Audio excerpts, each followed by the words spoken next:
내가 독도미략이라는 게 있다고 얘기를 해도 그동안 안 믿었잖아. 그러면서 나한테도 아까 좆도 모르면서 떠든다고 지랄했던 니마 어때? 이 독도미략이라는 이 책이 있었다라는 거, 그런 내용이 있었다라는 거 지금 증명된 거 아니야?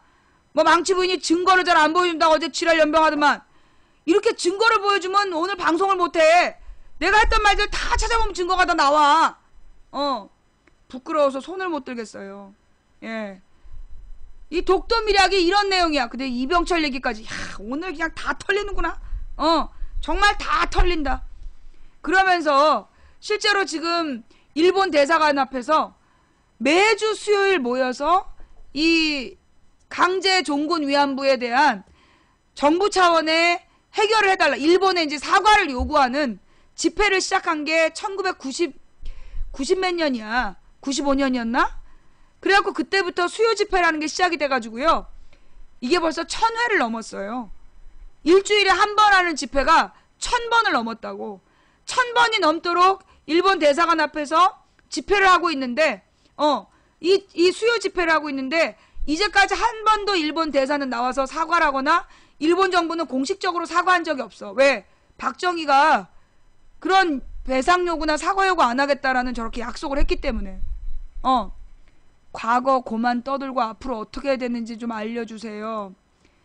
등신아, 과거를 똑바로 알아야 현재를 제대로 분석하고, 그래야 미래를 확인하는 거지. 미래를 준비하는 거지.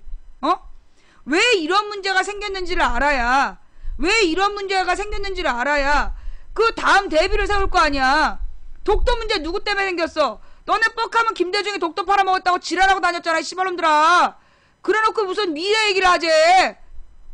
그러면 박정희의 과거는 과거가 아니고, 박정희의 과거는 언급하면 안 되고, 김대중이 독도 팔아먹었다는 거짓말은 떠들어도 되는 얘기야, 이 씨발놈들아? 어디서 개소리야? 이 개놈 새끼들아. 이게 박정희가 이런 박정희예요. 그런 박정희가 독도 미략을 맺고, 그러면서 초지일관 친일 정책을 핀 거 아니야. 이승만 때 친일파들이 우리나라의 군인경찰을 장악했고, 그 군인경찰에 그 박정희 팬클럽, 박정희 전두환 노태우가 우리나라의 권력을 몇 년을 했어. 박정희 18년, 전두환 8년, 노태우 5년, 둘이 합쳐 30년이 넘었어. 18년하고 저기 12년이니까 30년 이상을 군부 독재가 했다는 거 아니야. 그러면서 그렇게 해서 만들어놨던 독도 미략, 이게 김영삼 때 알려진 거예요. 그래서 김영삼이 굉장히 당황했고, 근데 이제 이미 김영삼 때는 전두환하고 노태우 때 이미 굉장히 많이 경제 수역에 대한 논의가 진행이 된 거야. 그래서 김영삼도 그걸 막질 못했어. 그래서 김영삼 마지막 해에 경제 수역에 대한 모든 협상을 끝낸 거야. 모든 협상을 다 공동 수역으로 한다라는, 수역으로 한다라는 모든 약속을 다 해놓고 도장만 안 찍고 이 김영삼이 협상을 완료해놨어. 그 협상 내용을 그래놓고 김대중한테 준 거야. 김대중 정부에서 이거는 동의할 수 없다. 이 협상은 받아들일 수가 없다. 만약에 이걸 받아들인다면 한국민들이 이걸 어떻게 받아들이겠냐. 그래서 공동수역으로 하지 않겠다라고 김대중 대통령이 입장을 정하고 그 외교부를 보냈는데, 이 외교부 새끼들이 가서 냉큼 도장 찍어버린 거야. 그래서 김대중 정부 초기에 공동수역이라는 협정문이 발표됐지만 실제로 협상은 김영삼이 다 해놓은 거야. 김영삼이 다 해놓은 협상문을 김대중 정부에서 도장을 찍게끔 한 거야. 그래놓고 김대중이 독도 팔아먹었다, 이제까지 그걸로 김대중을 욕해왔던 거야. 다음 주 화요일이 김대중 대통령 기일인데 이 내용을 분명히 알고 계셔야 돼요. 이게 왜 그랬냐 하면, 이게 이승만 때부터, 이승만, 박정희, 전두환, 노태우 때 우리나라 외교부를 잡고 있었던 시발놈들이 소위 그 친일 숙미 4대주의자들이었어. 친일파 출신. 일본한테 아부해가지고 처음에 외교부를 맡게 된 거고, 일본에다가 줄 섰던 놈들이 그대로 친미파가 돼갖고 일본에 충성하던 놈들이 미국에 충성하면서 외교부를 장악한 거야. 그 놈들이 지금까지 외교부를 장악하고 있어요. 그래서 우리나라 외교 정책이 그래서 우리나라 외교 정책이 미국 앞에만 가면 초라해지고 일본 앞에만 가면 말을 못하고 이러는 거 아니야. 그 이유가 그 때문이야. 우리나라 외교부, 군부, 경제팀 이런 애들이 소위 친일파, 친일 숙미 4대주의자들이기 때문에 그들이 그 세 분야를 맡고 있어서 지금까지 그게 유지가 되고 있는 거야. 가장 나는 지금 우리나라에서 모든 게 다 문제지만 뭐 사법부도 문제고 문제 아닌 게 없지만 특히 정부 차원에서는 외교부가 심각해. 행정부 과정에서도 행정부 중에서도 외교부가 아주 심각해요. 왜냐하면 옛날에는 외무고시라는 걸 봤어. 그런데 지금 외무고시가 거의 사라졌어. 거의 이제 외무고시를 안 봐. 그리고 외교 인력을 특채로만 뽑아. 그런데 특채로 뽑는 게 누구냐? 외교관 지 자식들. 지 새끼들을 특채로 뽑아. 그래갖고 그 지 새끼들한테 자기네들의 개인적인 자기네들의 외교 인맥을 가문이 독점하는 거야. 가문이 독점하면서 지네 새끼들한테 외교부를 물려주고 있어. 그러니 나라 꼴이 이 모양인 거야. 지금 박근혜 정부 봐봐. 외교가 개판이잖아요. 지금 일본도 중국도 미국도 러시아도 전혀 대처를 못하고 있잖아. 감을 못 잡잖아. 그 이유가 지금 그래서 그런 거예요. 현재 외교부가 지네가 친일파였다가 친미파가 된 그 할아버지들의 아버지들이 지금의 외교부를 잡고 있고 그 놈들이 지금의 지네 후손들을 외교부에 뽑고 있기 때문에 걔네들을 부르는 별명도 있어. 똥돼지인가? 그 외교관 아버지가 지네 자식들 특채하는 그래갖고 막 시험 제도를 바꾸고 그런 짓거리 하다가 그때 이명박 때 결정적으로 걸린 거 아니야. 이명박 때 외교부 장관이 지네 딸을 합격시키기 위해서 시험 제도를 바꿨어. 그랬다 딱 걸렸다니까? 그래서 그 아버지가 물러나는 일까지 있었어요. 이게 다 역사적 사실이야. 찾아봐. 이 외교부의 심각한 문제가 그 똥돼지들이야. 능력은 없으면서 아버지의 외교 인맥을 등에 업고 그러면서 아무 능력도 없는 새끼들이 외교부의 요직을 차지하고 억대 연봉을 받으면서 지금 나라를 말아먹고 있는 거야. 나라를 말아먹고 있는 거야. 그러니까 지금 외교가 안 되는 거야.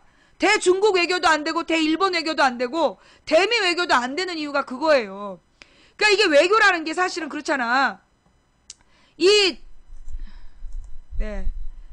외교라는 게 미국의 정권이 바뀌었어. 미국의 정권이 바뀌면 바뀐 정권에 맞게끔 외교가 돼야 되잖아.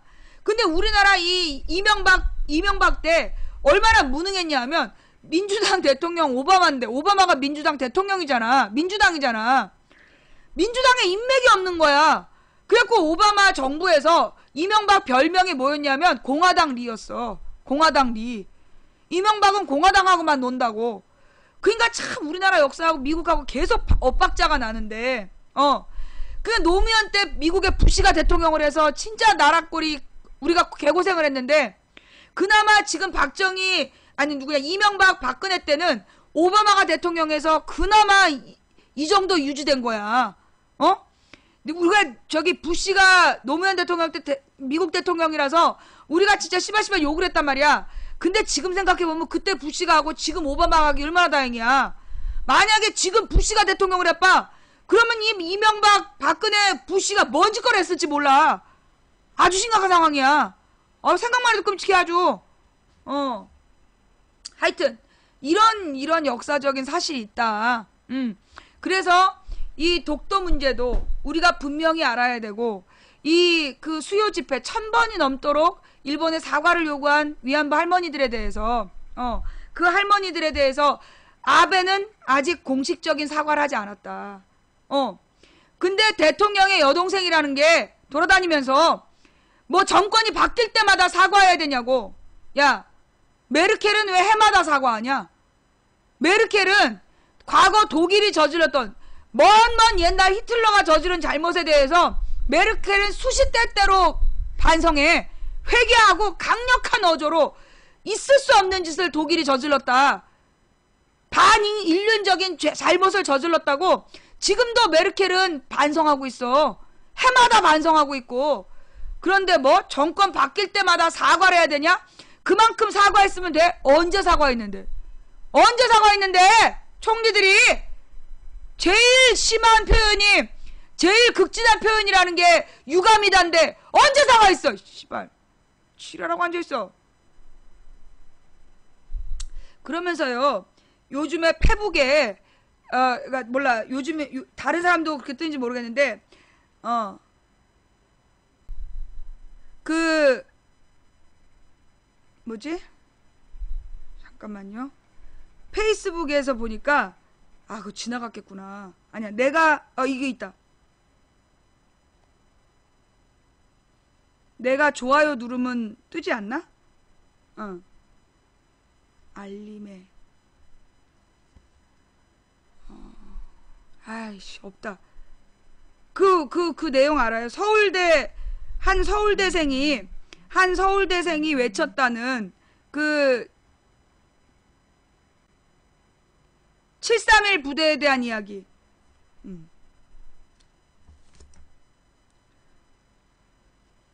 이거 읽어줄게요. 요 관련 내용 아시는 분 있으면 우리 사진 게시판에 좀 올려줘봐. 어떻게 하면 공부를 열심히 할 수 있나요? 이게 뭐 서울대 학생, 이거 아프리카 방송한 사람 아닌가? 예. 어떻게 하면 공부를 열심히 할 수 있나요? 저는 학창시절 우연히 보게 된 다큐가 있었어요. 제목이 731 부대. 아는 사람이 거의 없죠. 일제 생화학 무기를 개발하던 부대의 이름입니다. 무기를 만드는 과정에서 진행한 무수한 생체 실험들을 생쥐나 돼지에게 했을까요? 아니, 그들에겐 매우 좋은 실험 대상이 있었죠. 조선인. 그리고 중국인 혹은 납치된 서양인. 예방접종이라고 속여서 균을 넣고 죽어가는 것을 관찰합니다. 해부는 살아있을 때 하는 것이 원칙이었는데 죽이고 하면 그 잠깐 부패한다는 게 그 이유였습니다. 피실험자는 살아있는 채로 자기 배가 갈라져 내장이 꺼내지거나 팔다리가 잘려나가는 것을 봐야 했습니다. 죄 없는 소녀를 강간에 임신시키고 갓난아이가 태어나면 실험한 뒤 모두 죽입니다. 모성의 실험. 엄마를 아기와 독방에 넣고 녹아내리게 바닥을 가열하면 끝까지 참을 것인가, 뜨거움을 피해 아기를 짓밟고 올라설 것인가. 이게 일본의 731 부대의 모성의 실험이래. 인류 역사상 최악의 범죄를 저지른 그들, 패전 후 죗값을 치렀을까요? 부대장 이시시로를 비롯 모두 무죄. 이후 한국전쟁에 혈액을 팔아 막대한 부를 벌어들이거나 대학 총장, 기업인, 정치인 등등으로 승승장구합니다. 이걸 보며 저도 모르게 눈물이 줄줄 흘렀습니다. 죄 없이 한스럽게 죽어간 사람들이 너무 불쌍했어요. 가만히 있을 수가 없었습니다. 학생인 제가 할 수 있는 건 공부뿐이었죠. 그 한을 생각하면 분노에 정말 공부를 열심히 했습니다. 분노는 때로 공부에 굉장한 자극제가 됩니다. 저는 지금 일본을 증오하라는 게 아닙니다. 지나가는 일본 관광객 뻑큐 날리고 도망가라는 게 아니에요. 하지만 역사는 역사고 친구는 친구입니다. 우린 이 사실을 완전히 잊고 삽니다. 교과서엔 당연히 없습니다. 위안부 저 할매들은 또 뭐 시위야. 사과받아 뭐 한다고. 독도 하도 떠들어대니 그냥 무덤덤합니다. 우길 승천기를 멋지다고 달고 다니는 학생도 있어요. 하지만 그들은 잊지 않았습니다. 얼마 전 일본 총리 아베가 자위대 행사에 탄 전투기, 그 전투기의 번호가 731이었어. 아베가 자위대 전투기를 타고 나타났는데 그 전투기의 번호가요. 예, 잠깐만. 안 보이네. 이렇게 숫자가 보이나? 731이라는 숫자가 적혀있는 731이라는 숫자가 적혀있는 전투기를 탄 거야. 그들은 잊지 않았다는 얘기죠. 예. 우리나라 언론도 아닌 미국 언론조차 난리가 났습니다. 독일 총리가 나치 친위대 유니폼을 입은 것이라고.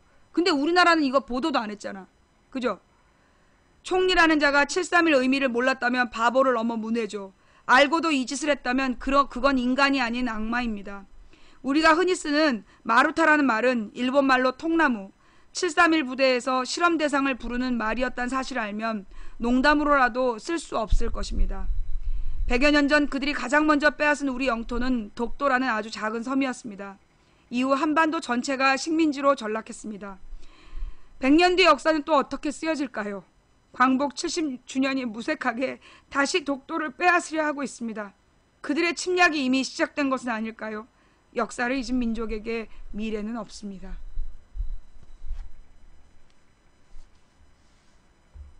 우리가 이런 이야기들을, 우리가 이런 이야기들을 모르고 살았다는 거 정말로 부끄러운 얘기죠. 기가 막힌 내용인데 우리는 아직도 이런 내용을 모르고 있는 거예요. 여러분, 이게요, 우리가 일본 사람 전체를 일본 놈이라고 부르고 우리가 일본 사람 전체를 비하하라는 게 아니에요. 일본에는요, 훨씬 정상적인 사람들이 많아요. 일본에도요, 우리나라랑 마찬가지야. 일본에도 꼴통이 딱 10%래. 그 꼴통 10%가 일본의 모든 권력을 가지고 있는 거야. 근데 일본의 시민들은 그 꼴통들이 잘못했다는 걸 알아. 그래서 이번에 아베가 자위대법을 개혁하겠다 그러면서 움직였잖아. 그래갖고 일본에서 수십 년 동안 없었던 시위가 일어난 거야. 일본 사람들이 시위를 안 했어요.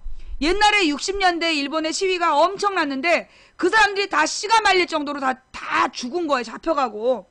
그래갖고 일본이 시위라는 걸 안 하는데 이번에 아베가 그 자위대법을 고쳐가지고 세계 침략을 하겠다고 지랄하고 다니니까 이번에 처음으로 일본 사람들이 여기에 대해서 시위를 했다는 거야.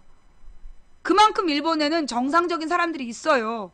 그러나 꼴통 10%가 일본을 지배하고 있고, 역시 우리나라에 그런 일본이 뭐가 잘못이냐, 일본 덕분에 이만큼 왔다, 박정희 덕분에 이만큼 왔다라고 얘기하는 미친 새끼들이 우리나라에도 10% 있는 거야.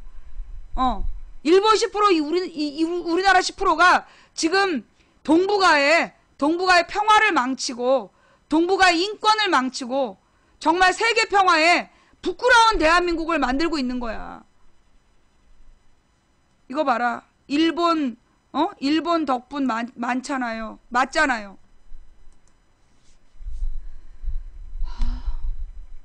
이게 왜 그러냐면요. 지금 우리나라의 각 대학에서 그 소위 이명박을 비판했던 교수들 재계약 안 하고 재임용을 안 하는 거야. 그리고 지금 대학에 있는 교수들이 상당수가 미친 또라이 교수들인 거예요. 정상적인 교수가 지금 전체 대학의 30%도 안 된대. 그리고 누구만 그러면 살아남느냐? 정식 교수가 되려면 그 뉴라이트 교수들에게 줄 서야 되는 거야. 그러면 이 뉴라이트 교수들에게 줄 서야지만 교수가 되는 거예요. 그래갖고 이 뉴라이트 교수들이 교수가 되면 제일 먼저 하는 일이 뭐냐면 학생들한테 숙제를 엄청 내주는 거야. 그런데 그 숙제를 못한 애들한테 뉴라이트 강연 들으면 숙제한 걸로 쳐주는 거야. 그래서 지금 대학 교육이 뉴라이트 사관으로 지금 지배되고 있는 거야. 그런데 우리나라 지금 대학생들이 전혀 거기에 대한 거부의식이 없는 거예요. 우리 어린 시절에는 가령 이제 우리나라 70년대까지 대학이 별로 없었고 80년대에 전두환이 대학을 자율화시키면서 대학 숫자가 늘어나. 그런데 그렇게 늘어난 대학에 광주 출신의 지식인 학생들이 각 대학에서 막 학생들 가르친 거야. 역사를 가르치고 광주의 진실을 가르치고. 그래가지고 80년대에는 이 대학에서 실제로 교수들은 우리가 학교 다닐 때도 교수들이 친일파가 많았어요. 그럼에도 불구하고 학생들은 그 교수들이 아니라 선배들한테 진짜 역사를 배우고 진짜 인문학 강의를 들었던 거야. 그런데 지금은 그런 선배들의 전통이 사라진 거야. 왜냐면 운동권들이 96년에 싹 사라지면서 대학 내에서 그런 인문학을 가르치고 진실을 가르치는 그런 움직임이 중단돼 버린 거죠. 그러다 보니까 지금 나라꼴이 이렇게 돼 있는 거야. 세계 국가에서 가장 지성인들이 다녀야 될 대학에서 뉴라이트 역사관을 가르치고 있는 거. 그게 우리의 가장 심각한 문제이다.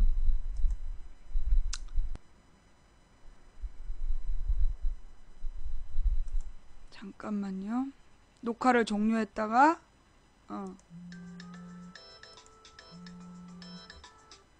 다시 녹화를 하고 지금 녹화 다시 시작됐죠? 자, 오늘 처음 듣는 얘기 많죠?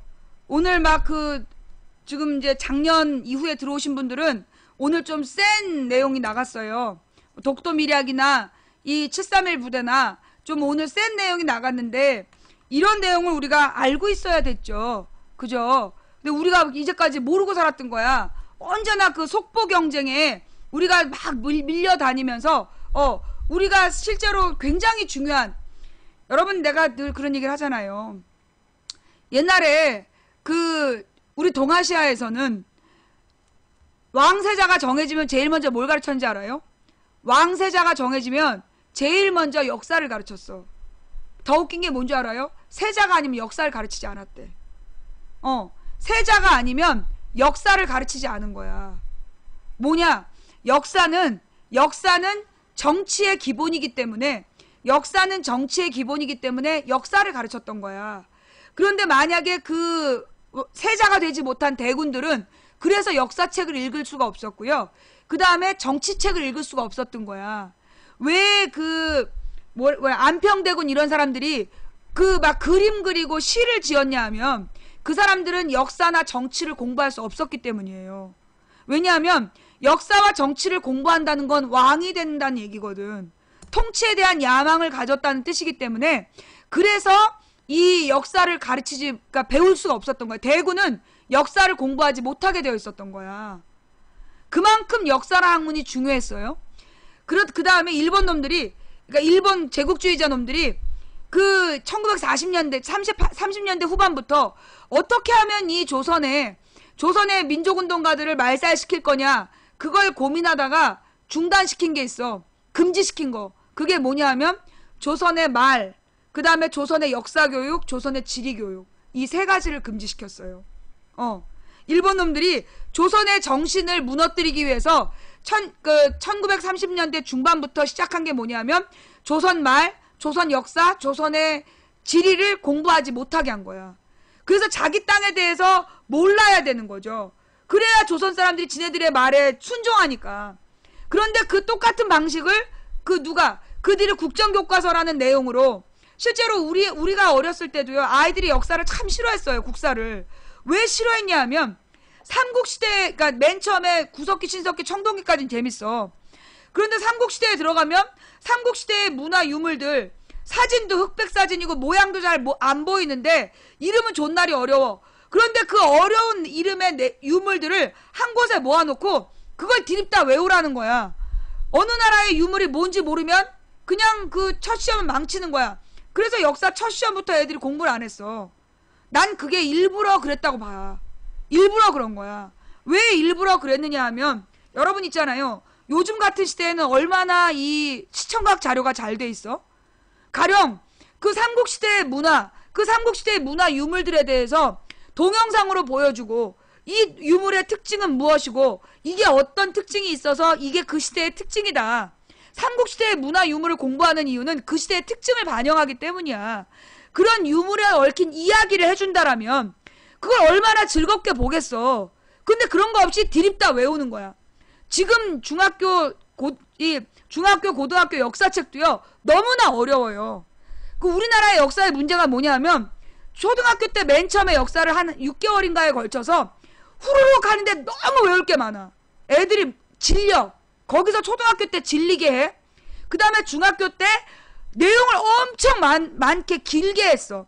아주 세세하고 아주 사소한 것들을 다 써놓고서는 그걸 외우라는 거야. 애들이 그걸 어떻게 외우겠어? 교과서 내용도 되게 두껍고 내용도 굉장히 많아. 근데 그 많은 내용 중에서 아주 세세한 부분에서 정말 줄기하고 아무 관계없는 문제를 내. 그러니까 애들이 중학교 때도 역사를 싫어해. 고등학교 때 그게 반복이 돼. 나는 우리나라 역사 교육이 정말 잘못됐다고 생각해요. 무슨 얘기냐 하면, 초등학교 때는 가령 역사의 중요한 인물 중심으로 인물이나 유물의 특징이나 이런 것들을 중심으로 해서 그 영상 교육을 하고, 그 다음에 중학교 때는 시대의 흐름 정도만 알 수 있게끔 교육을 하고, 고등학교 때 역사적 인과관계에 대해서 교육을 하는 그런 시스템으로 가야 돼. 아니면 아예 처음에는 이 초등학교 때는 구석기 신석기만 공부하고, 중학교 때 그 고대 중세를 공부하고, 고등학교에 가서 근대 현대를 공부하게끔 한다든가. 그래서 많은 시간을 두고 제대로 역사를 공부하게 해야 되는데, 미국은요 역사 160년 200년밖에 안 돼.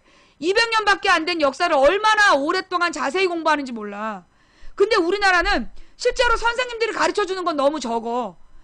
자기네들도 교과서 내용이 많으니까 학습지에다 요점 정리해가지고 요점 정리로 후루룩 훑고 넘어간다? 그래놓고 시험 문제는 개떡같이 내는 거야. 그러니 애들이 역사를 좋아하겠냐고. 근데 역사를 정말 잘 가르친 선생님들이 점점 줄어들고 있는 거야. 관점이 괜찮은 역사 선생님들은 지금 정규직이 아니잖아. 정규직, 만약에 관점이 좋은 선생님이 역사를 굉장히 열심히 가르쳐. 그럼 그 사람은 정규직 교사야. 비정규직 교사가 현대사를 똑바로 가르치잖아. 그럼 잘려. 핑계로. 애들한테 폭력을 썼다는 둥, 올바른 근무 태만이라는 둥, 그래갖고 재계약을 안 해. 그렇게 재계약 안 해가지고요. 지금 일선에 애들의 역사 교육이 개판이 되고 있어. 정말 심각해. 그런데다 무엇보다 박근혜가 끔찍한 계획을 갖고 있잖아. 뭔데? 박근혜와 새누리당이 국정교과서를 추진 중이야. 국정교과서가 뭐냐면요. 우리가 어렸을 때 공부했던 내용이야. 국정교과서에 우리 731 부대 이런 거 안 배웠잖아. 우리 국정교과서에서 가르친 내용이 없어. 국사책에. 그게 왜 그랬냐면 우리나라의 국사편찬위원장들이 대대로 친일파였기 때문이야. 이제까지 대대로 친일파야. 지금 오늘 우리의 국사편찬위원장이 지금도 대표적인 친일사관을 갖고 있는 사람이야. 뉴라이트 역사학자가 지금 국사편찬위원장이야. 그 사람이 역사책을 국정교과서로 만들겠다는 거야. 국정교과서라는 게 뭐냐면 역사에 대해서 하나의 관점으로 통일해서 가르치겠다는 거예요. 그러면 부모들은 좋아한다는 거야. 우리도 그렇게 배웠다. 그러면 국사책이 하나기 때문에 외워야 될 것만 외우면 된다. 그렇게 얘기를 한다는 거야. 근데 이게 왜 잘못됐느냐 하면 지금 우리 정부에서 가르치려는 국정교과서 내용이 뭐냐? 뉴라이트 교과서야. 뉴라이트 친일사관으로 쓰여진 교과서를 국정교과서로 가르치겠다는 거야. 왜냐하면 지금 역사책을 선택하게 해놨더니 아무도 뉴라이트 역사책을 선택을 안 해. 박근혜 동생이 있는 학교에서만 그 역사책을 선정을 하니까 그 교학사 교과서를. 그러니까 얘네들이 어쩔 수 없이 그 지네들이 만든 친일사관 교과서를 어떻게든지 뭘로 하기 위해서 국정교과서로 하기 위해서 지금 추진 중이야. 그러면서 많은 선진국들이 국정교과서를 쓰고 있대. 그래서 우리가 알아본 바에 의하면 선진국에서는 국정교과서를 안 쓰는데 새누리당 의원님 당신이 생각하는 선진국 어느 나라가 국정교과서를 쓰냐 그랬더니 북한이 쓰고 있대. 새누리당은 북한을 추종하는 집단이야. 내가 볼 때 새누리당이 숭상하는 집단은 일본, 미국, 북한이야. 북한은 모든 걸 잘하는 선진국이라고 보는 것 같아. 북한은 만능설이잖아. 와, 그 군사분계선을 넘어갖고 손으로 막 목함지뢰를 묻어갖고 우리 DMZ를 박살을 내는 어마어마한 북한군이야. 그런 어마어마한 북한군이 국정교과서를 하고 있기 때문에 우리도 따라한대. 씨발. 북한, 러시아, 베트남 이런 데가 국정교과서를 쓰고 있대. 그 북한, 러시아, 베트남이 하고 있다고 따라하겠대. 미친 거죠. 예. 내 뒤에 있는 그림을 보고 뒤에 있는 그림이 김정일인가요? 묻는 놈들.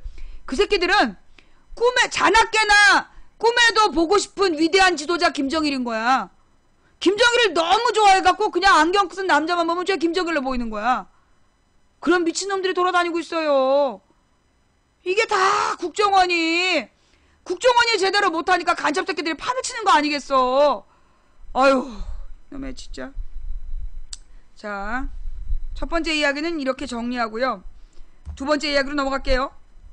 자, 기사 하나 찾아봐 주시겠어요? 예. 먼 눈에 뭐만 보이는 거야. 완득이의 대사에 나오잖아. 요즘엔 자기가 어떤 여자를 좋아하게 된 거야. 걔한테 처음으로 연애 편지를 썼어.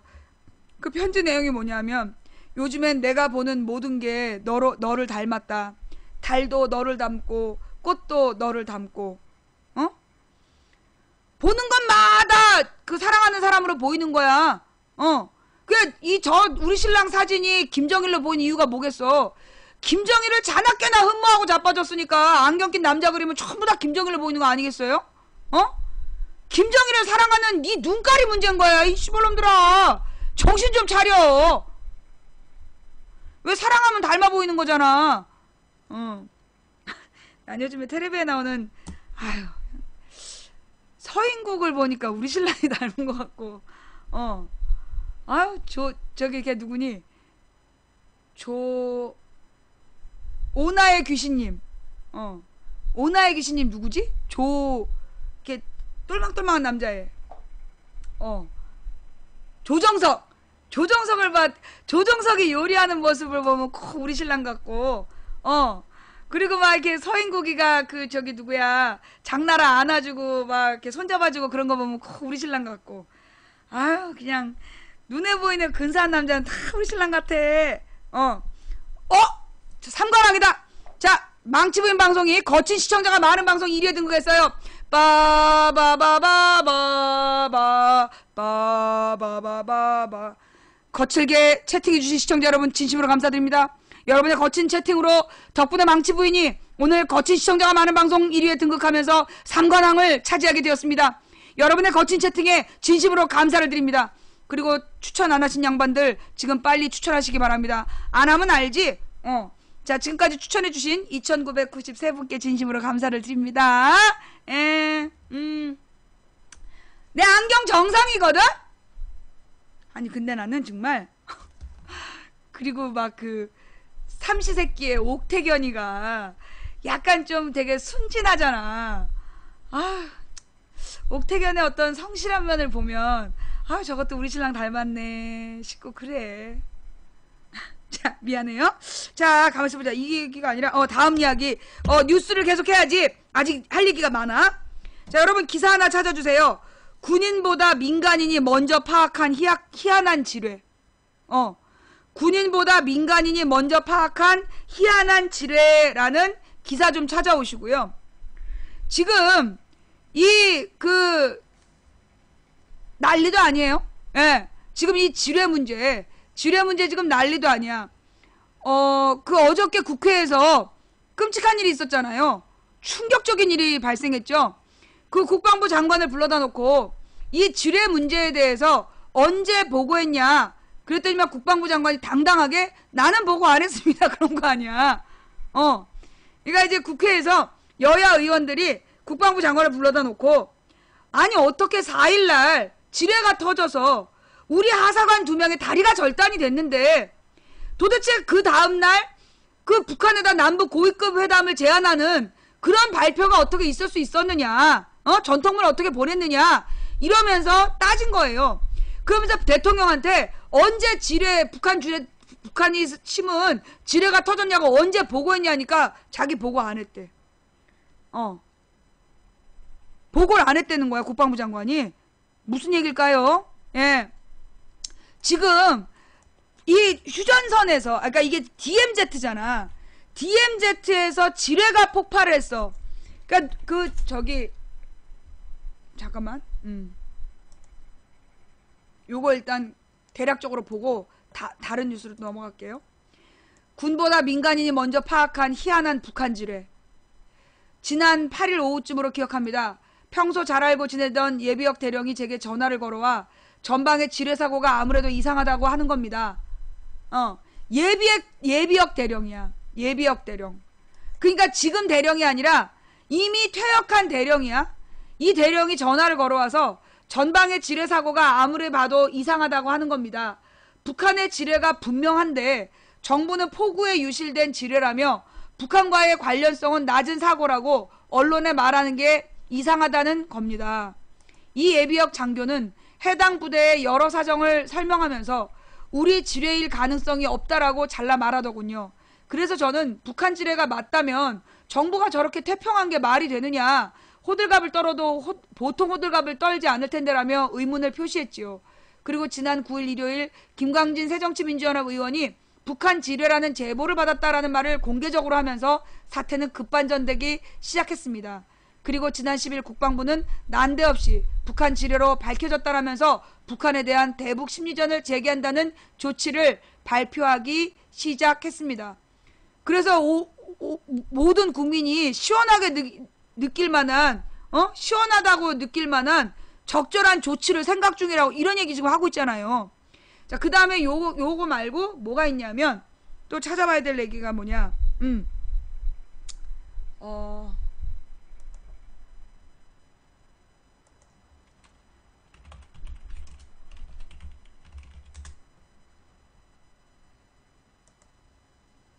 이 기사 한번 같이 읽을게요.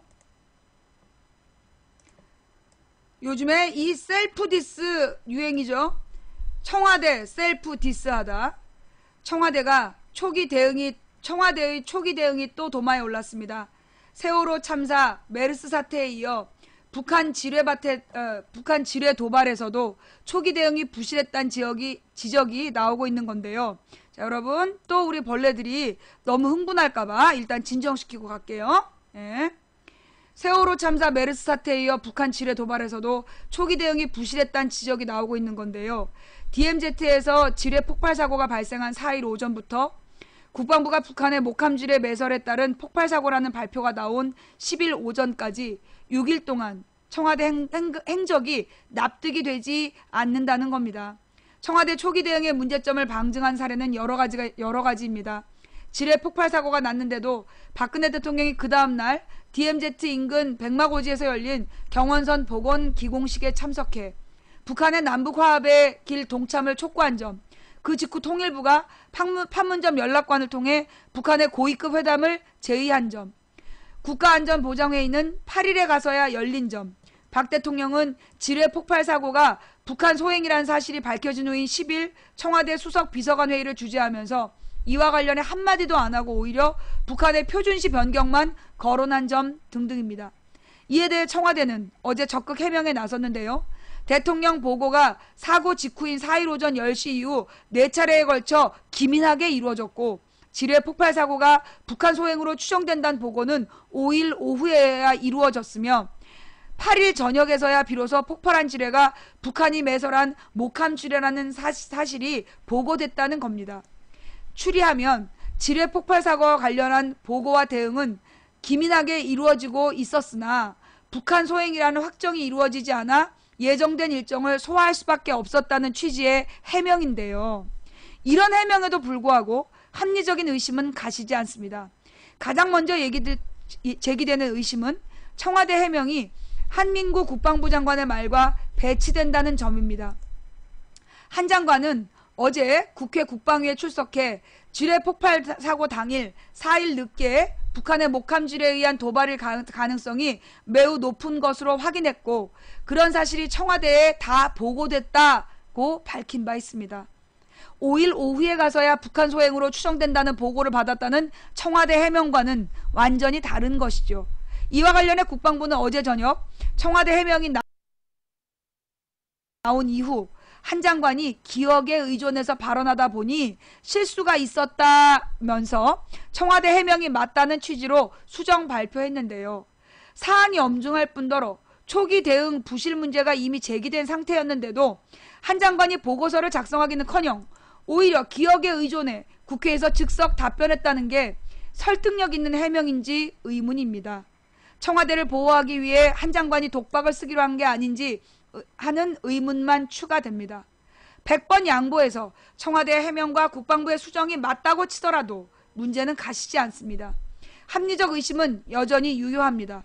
청와대 해명에 따르면 북한 소행이라는 판단이 내려지지 않았기 때문에 대통령의 경원선 복원 기공식 참석, 통일부의 고위급 회담 제의 등을 예정대로 했다는 건데요.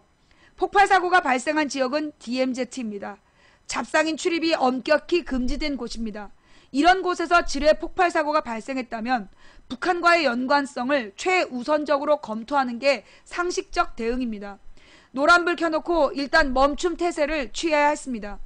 100번이 아니라 1000번을 양보해 경원선 복원 기공식과 같이 사전 고지된 공개 행사는 취소하기 어려웠다고 이해하더라도 통일부에 당연히 청와대의 사전 허가를 받은 것이겠죠. 통일부의 고위급 회담 제의는 얼마든지 유보할 수 있었습니다. 그건 일정이 사전 공지되는 공개 행사가 아니기 때문에 당국의 판단에 따라 얼마든지 시간 조절을 할 수 있는 것이었습니다. 그런데도 앞뒤를 둘러보지 않은 채 고위급 회담을 제의한 것은 DMZ에서의 지뢰 폭발 사고를 전혀 안중에 두지 않았다는 방증이 됩니다. 만에 하나 가능성을 놓쳐서는 안 되는 안보 문제에서 나사 풀린 수준의 안이함을 내보였다는 방증이 됩니다. 합리적 의심거리가 하나 더 있습니다. 청와대 해명에 따르면 폭발한 지뢰가 북한이 매설한 목함 지뢰라는 사실이 보고된 시점은 8일 저녁이었습니다. 헌데 왜였을까요?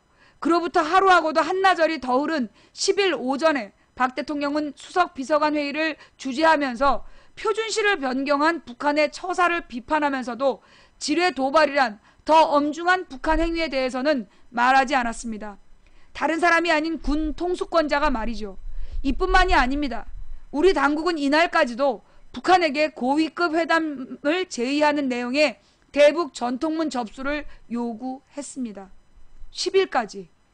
여기에 국가안전보장회의 상임위가 북한이 매설한 지뢰라는 추정이 나온 5일 저녁부터 이틀하고도 한나절이 지난 8일에야 열린 점도 추가해야 합니다. 도대체 어떤 행정을 어떻게 이해하고 납득할 수 있겠습니까? 이런 행적에서 읽을 수 있는 것은 대응이 굼떴다는 것이고 태도는 도발을 안중에 두지 않았다는 겁니다. 대통령이 보고를 몇 번 받았느냐가 문제의 핵심이 아닙니다. 단계별 보고에 맞게 적절한 대응이 이루어졌는지가 핵심입니다. 하지만 청와대 해명은 거꾸로입니다. 단계별 보고가 이루어졌는데도 대응은 천하태평이었다는 점만 부각시킵니다. 셀프 디스를 한 것입니다.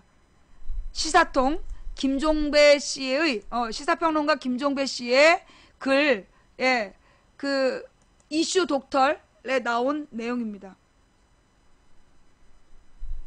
이 세월호 때 우왕좌왕하고 나중에 사람이 다 이미 배가 뒤집어진 다음에 VIP의 특별 지시입니다. 우리 녹취록 기억하잖아요.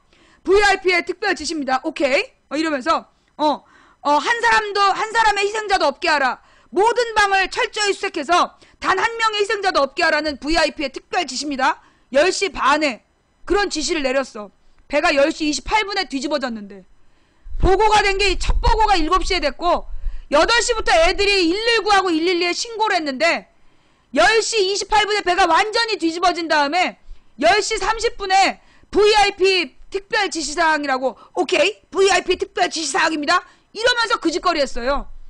그러다가 배가 다 가라앉았는데 지금 다 구조작업하고 있다고 개뻥을 치면서 막 그 세월호 유가족들이 아무도 구조하고 있지 않다고 막 소리 지르니까 박근혜가 뭐라 그랬어. 거기 찾아와가지고 만약에 그게 사실이라면 여기 사람 다 옷 벗어야 됩니다. 그거 사실이었잖아. 근데 왜 옷 안 벗어? 세월호 유가족들이 그때 실제로 구조작업이 이루어지고 있지 않다고 울부짖으니까 그럴 리가 없다고 그러면서 나도 그때 박근혜를 믿었다. 정말 박근혜를 믿었어. 설마 대통령이 한나라의 대통령이 국민 300여 명이 죽어간 사태에 대해서 거짓말할 거라고 상상도 못했어. 그런데 그때 박근혜가 뭐라 그랬냐면 그럴 리가 없다. 지금 500명의 잠수사들이 구조작업하고 있다. 만약에 정말 유가족이 얘기한 것처럼 구조작업을 안 하고 있다면 여기 있는 사람 다 물러나야 된다. 씨발 다 물러나야지. 약속을 지켜서 다 물러나야지. 그때 실제로 투입된 잠수사가 2명이었다며.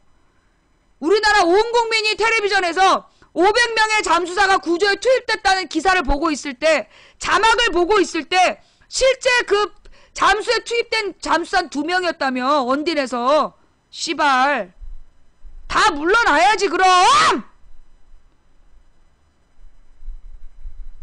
그 다음 나중에 한 2주일이 지난 다음에 도대체 사건 그 당시에 어떤 문제 있었냐면 생존자 숫자도 파악을 못했어. 맨 처음에 전원 구조했다고 개뻥 쳤다가 그게 1시 40분이 되니까 아닐 수도 있다고 보도가 나와. 그러다가 뭐 170 몇 명을 구조했다 그랬다가 나중에 결국은 다 바뀌어 160 몇 명 구조한 걸로 끝났어. 한 달 동안 생존자 숫자가 바뀐 거야. 4번인가 5번이. 사망자 숫자는 모를 수 있어. 몰래 탄 사람, 밀항한 사람 모를 수 있어. 생존자 숫자도 못 썼다는 게 뭘 말하냐고. 등신 천체 머저리 같은 정부라는 거 아니야. 그런데 도대체 컨트롤 타워가 누구냐? 청와대에서요. 그 당시에 4월 말 5월 초에 2번인가 3번에 걸쳐서 청와대 대변인이 발표를 해. 이런 재난사고는 청와대가 컨트롤 타워가 아니라는 거야. 국가안전처가 그 컨트롤 타워가 아니라는 거야.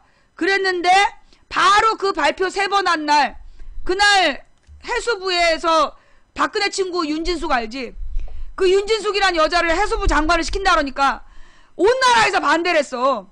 뭘 물어봐도 아는 게 없어가지고 장관 후보 청문회 나왔고 뭘 물어보시는 건지 뭐라고 얘기를 해야 돼요 막 이러고 그러니까 막 새누리 의원들이 웃지 말라 그러고 그런 여자를 그래서 새누리당 의원들도 장관 후보로 안 된다 그랬어. 근데 박근혜가 뭐라 했어요? 모래 속에서 찾은 진주라 그러면서 그 윤진숙이를 해수부 장관도 1년 앉혀놓은 거야. 그 윤진숙이 만든 그 해수부 매뉴얼에 보면 해난 사고가 발생하면 청와대가 컨트롤 타워가 돼서 각부 장관들의 협조를 얻어야 된다고 나와 있었던 거야. 박근혜가 막 그때 또 중간에 소리를 질러요. 자기가 4월 8일 날 매뉴얼을 모두 속지하라고 그러지 않았느냐고 막 신경질 한번 냈어. 쥐도 안 읽었음시롱. 4월 8일에 박근혜가요 특별한 지시를 내려서 각 부처의 매뉴얼 비상상황에 대한 매뉴얼을 숙지하라고 자기가 지시를 내렸는데 각 부처가 안 읽었다고 막 화를 냈어. 쥐도 안 읽었음시롱. 그 해수부에서 청와대가 그 저기 뭐야 컨트롤 타워라고 나와 있는데 그때 안 읽은 거 아니야. 그래갖고 청와대가 해수부 뭐 컨트롤 타워 아니라고 발뺌 3번 했다가 뒤통수 맞은 거 아니야. 그 다음 메르스 때는 어땠어요? 메르스 때도 사태가 심각하다. 사태가 심각하니까 민간 병원에서 병원을 폐쇄 조치하겠다. 그런데 뭐라 그랬어? 못하게 한 거 아니야. 폐쇄 조치하겠다는데 못하게 했어 정부에서. 그리고 맨 처음에 병원과 환자가 이거 메르스 아니냐고 의심을 했는데 메르스 검사를 정부에서 6일 동안 안 한 거 아니야. 바레인은 메르스 발병 국가가 아니라고 6일 동안 버텼어. 그래서 그 병동에 싹 퍼져가지고 188명의 환자를 낳고 36명의 사망자를 낳았어. 그래놓고 지금 메르스에 대해서 뭐라 했어요? 정부가 컨트롤 타워가 아니래. 그 삼성 그 컨트롤 타워 삼성 의료원장한테 그 저기 왜 책임 못 졌냐고 지가 사과받았잖아. 지랄 상지랄이야. 그럼 대통령이 왜 있는 거야? 청와대가 왜 있는 거야? 국민의 생명과 안전을 보호해야 되는 정부가 왜 몇십억씩 연봉 받아 처먹으면서 뭐하고 자빠졌냐고. 청와대 직원들이 받는 연봉 다 합쳐봐봐. 얼마나 많은데. 그 돈 받아 처먹고 뭐하는 거야? 그러더니 이번에 지뢰 폭발 사고 때 봐봐. 이거 만약에 노무현 김대중 때 그 북한 목함 지뢰가 터졌는데 6일 동안 발표 안 했다 걸렸다. 어떻게 됐을까요? 여러분 한번 생각해 보세요. 김대중 노무현 시절에 북한의 목함 지뢰가 터졌는데 그거 발표 안 하고 숨기다가 6일 만에 터졌다라면 어떻게 됐을까요? 아마 조중동이 당장 탄핵시키고 그리고 감옥에서 사형시켰을 거야. 빨갱이라고.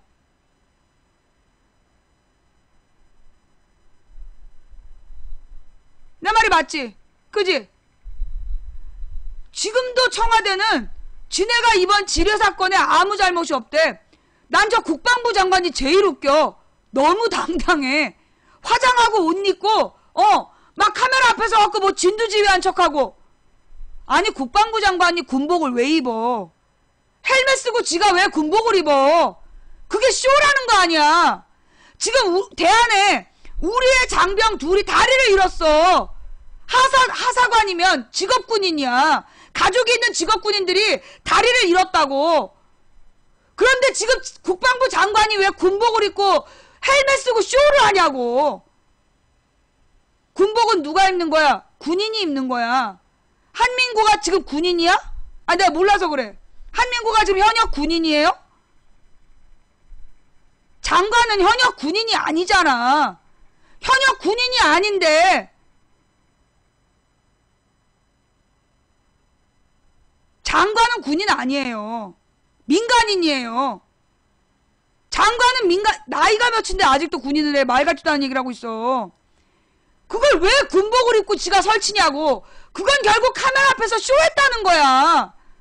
지금 지뢰 사고가 발생해서 4일이 지나도록 그게 북한이 그랬는지 안 그랬는지도 파악도 못하고 북한이 그랬는데도 불구하고 북한에다가 대화하자고 그러다 까이고, 그래놓고 지금 그게 밝혀지니까, 언론에 의해서 밝혀지고 민간인들에 의해서 밝혀진 다음에 지금 하고 있는 꼬라지가 지금 군복 입고 쇼하는 거야? 난 진짜 이 새누리당 사람들한테 내가 제일 골 때리는 게 뭐냐 하면, 여러분 그 사진 봤어요? 그 김무성이랑 누구였지?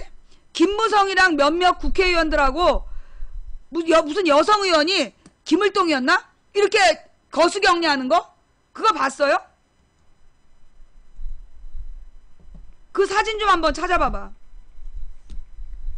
여러분 그 거수경례는요, 거수경례는 누구만 하는지 알아요? 거수경례는 제복을 입은 사람만 하는 거야. 교복이나 제복을 입은 사람만 거수경례를 하는 거야. 민간인은 그 인사를, 태극기에 대한 경례는 가슴에다 손을 올리는 게 맞고, 그 다음에 민간인끼리는 악수를 하거나 목례를 하는 거지, 이 거수경례를 하면 안 되는 거예요. 이 거수경례는 민간인의 옷을 입고 하는 인사법이 아니라고. 그런데 국회의원들이 줄줄이 서가지고, 줄줄이 서가지고 지금 거수경례하고 있어. 지금 뭐 하자는 거야? 미필 확인하는 거죠. 군대를 가봤어야 군대 규칙을 알지. 군대를 안 가봐서 군대 규칙을 모르는 거야. 그래서 지난번에도 왜 무슨 모임에서 문재인은 이렇게 저기 국회에 대한 맹세 이렇게 하는데, 그 뒤에 몇 명 군대 안 갔다 온 놈들 거수경례 하잖아. 미필 인증하는 거야. 미필들이 아무 때나 거수경례. 이명박 거수경례는 유명하잖아. 올렸다 내렸다 유명하잖아. 아유, 진짜. 주둥이로는 안보 존나리 안보를 주장하면서 어찌나 이 기본적인 예의가 없는지.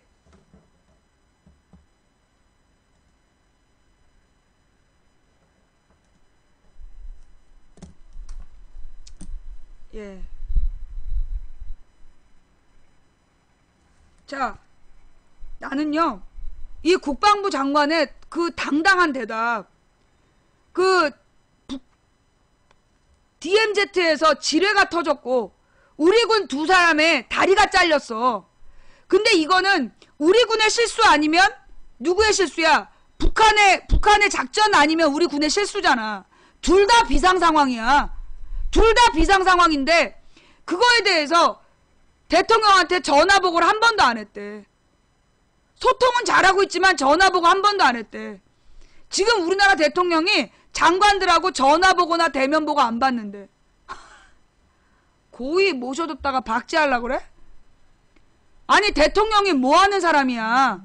장관이 뭐하는 사람이냐고. 장관하고 대통령이 긴밀하게 서로 전화 주고받으면서 국가 비상상황에 대해서는 통화하고 그래야지 정상적인 정부 아니야? 또 문제는 서면보고도요. 아니 그리고 서면보고를 나는 이번 일에 가장 골 때리는 게 뭐냐, 그 우리 정부에서 지금 자기네들이 서면보고를 정확히 했다, 기민한 서면보고를 했다는 거야.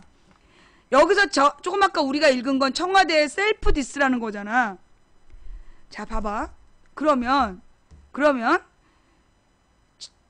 이 정부에서 소위 국방부와 뭐 청와대가 대통령에게 제때 기민한 보고를 했다는 거야 지금 청와대의 해명이. 그럼 문제는 누굴까? 10일날 수석 비서관회의 보여주면서 시차 변경한 것만 비판한 대통령의 모습을 보면 누가 문제인 거야 그럼? 기민한 보고를 그렇게 많이 받고 이미 8일에 이게 북한 목함 지뢰라는 게 밝혀진 상황에서 수석 비서관 회의에서 목함 지뢰 얘기 한마디도 안 한 박근혜 대통령의 모습 누가 문제야? 그럼 결국 박근혜가 그거라는 거 아니야. 박근혜가 하고 싶은 말은 많은데 진짜 이거 박근혜가 말귀를 못 알아들었거나 글자를 못 읽었거나 아니면 글자를 읽고 말귀를 알아들어서 생각이 없거나 셋 중 하나라는 거 아니야. 서면 보고를 4차례나 했는데 무엇보다 북한 목함 지뢰라는 게 8일날 발표가 됐는데 10일날 수석 비서관 회의를 하면서 한마디 언급도 안 했다는 얘기는 보고를 해도 말귀를 못 알아듣거나 아니면 한글을 못 읽거나 아니면 뇌가 정상이 아니거나 북한의 시차 변경이 중요하냐? 목함 지뢰로 우리 장병 둘의 다리를 잃었다는 게 중요하냐?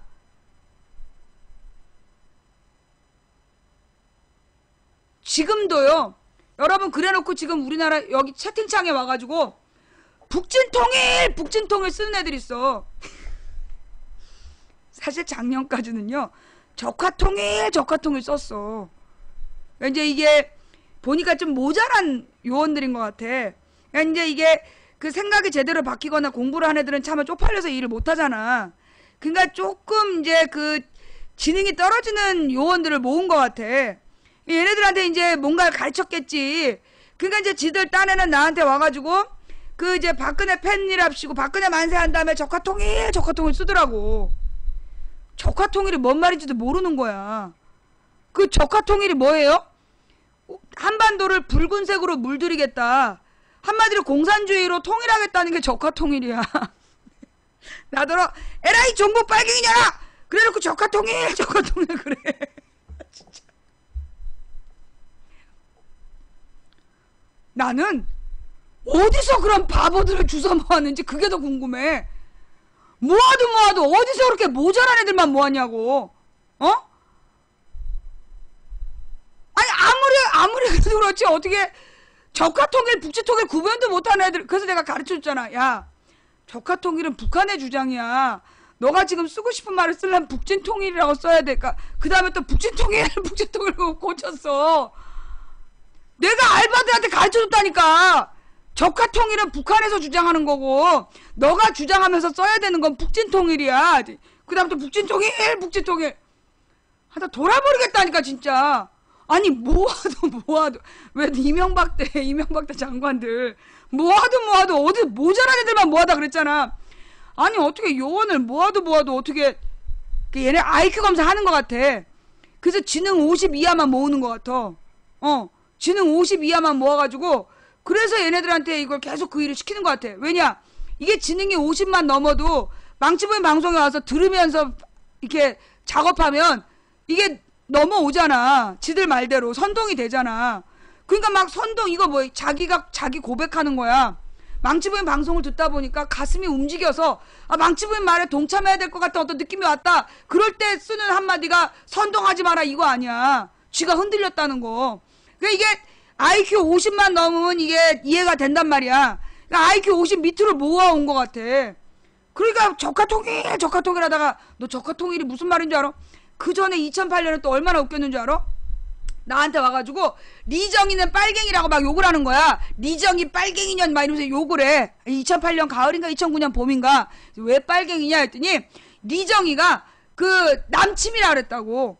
한국전쟁이 남침이라 그랬다고. 리정이는 빨갱이년이래. 그리고 내가 그때 진지하게 그때 보셨던 분 기억나요? 2008년 9년에 남침 맞아. 그때 이런 빨갱이 망치년 이러는 거야. 남침이 뭐냐? 남침 북침의 의미를 가르쳐 준 거야 그때. 너 똥침 그러면 누가 당한 거야? 똥침 그러면 누가 당한 거야? 똥구멍이 당한 거지. 남침 남쪽이 당한 거야. 그래서 가르쳐 줬다니까. 지금도 군부대에서 그렇게 가르친대. 애들이 계속 북침 남침 헷갈리니까 너 똥침은 누가 당한 거야? 똥구멍이요. 그치? 남침이야. 남쪽이 당한 거야. 왜냐면 그 침자가 침노할 침자야. 침략해 들어가다 할 침자라서 남침, 남쪽으로 침략해 왔다는 뜻이야. 근데 이정희한테 남침이냐 북침이냐를 누가 질문을 한 거예요. 그러니까 이정희가 남침이 맞다 그런 거야. 그랬더니 거기에다가 그게요. 네이버 지식인인가에 나와 있어. 이정희 빨갱이년은 어떻게 해야 됩니까? 이러면서 이정희가 한국전쟁을 남침이라고 그랬다고. 나 빨갱이년 이러면서 글을 올린 거야. 그게 조회수 몇십만이었다니까? 조회수 몇십만에 이거 추천을 얼마나 많이 받았는지. 그 추천한 새끼들은 다 IQ가 50인 거야.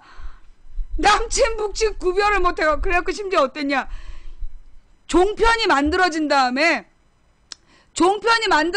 북침 남침을 설명하는 프로가 있었다니까. 2010년인가 11년에 가서 북침 남침을 그때 가서 종편에서 가르치더라고. 내가 그런 데도 봤어. 그래갖고 내가 요원들한테 가르쳤잖아. 남침이 맞는 거야. 북침이라고 그래야 빨갱인 거야. 그래? 근데 그때 북침과 남침을 헷갈려하는 요원들에게 남침이 맞는 말이다. 똥침이란 리얼한 표현을 쓰면서도 똥침은 누가 당하는 거야? 똥구멍이 당하는 거지. 그러니까 남침이 맞는 거야. 우리는 남침이라고 해야 되고 빨갱이들이 북침이라고 하는 거야. 했더니 그래서 바꿨단 말이야. 그러더니 작년에도 조카통일. 그때 김정은이가 서울을 불바다를 만든다 그러니까 전쟁하자! 조카통일! 그거 봤던 분 손. 그때 2013년에 김정은이가 서울을 불바다로 만든다 그랬어. 그러자 지금 이때가 전쟁을 할 때라는 거야. 그래서 조카통일. 너 조카통일이 뭔 뜻인 줄 알아? 내가 그거 아마 방송한 내용도 있을 거야. 그죠? 내가 그래서 조카통일의 뜻을 설명했잖아. 내가 조카통일의 노원갑, 그 암살자 노원갑 얘기를 왜 해? 조카통일의 뜻을 설명하잖아. 그거 한반도를 붉은기로 물들인다는 얘기고 빨갱이들의 주장이다. 네가 그걸 따라하면 안 된다. 이승만이 주장했던 건 북진통일이다. 그렇게 가르쳐줬더니 그 다음부터 전날이 북진통일 쓰는 거야.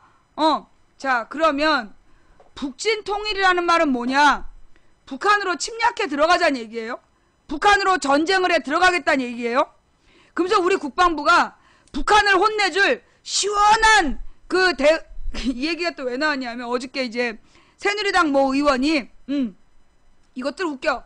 야당 의원들이 비판한 건 보도 하나도 안 하고 새누리당 의원이 보도한 거 하루 종일 보도해.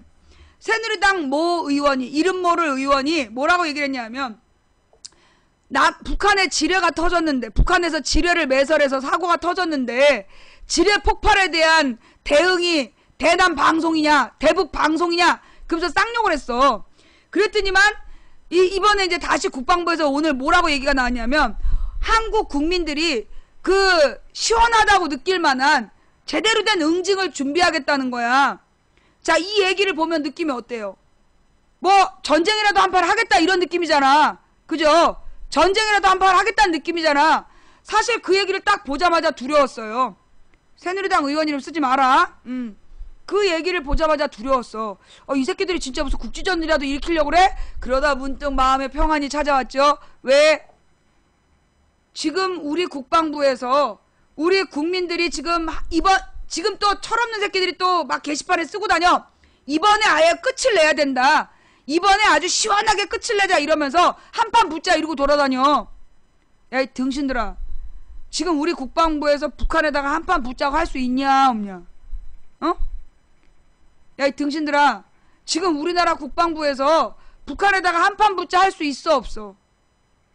못해. 그럴 권리가 없어. 대한민국 국방부에는 대한민국 대통령에게는 북한을 상대로 전쟁을 하겠다는 결정권이 없다고. 전시작전 지휘 통제권이 미군에게 있어. 뭔 말인지 알아? 지금 현재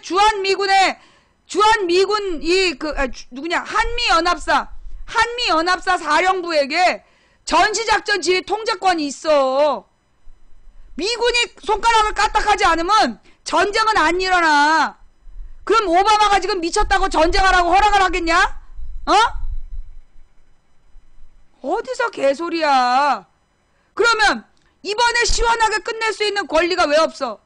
이거 노무현 옛날에 전두환 노태우 때부터 전시작전권을 돌려받아야 된다는 얘기가 있었고, 노태우 때 본격적으로 전시작전권을 돌려받아야 된다고 난리가 났었어. 조중동도.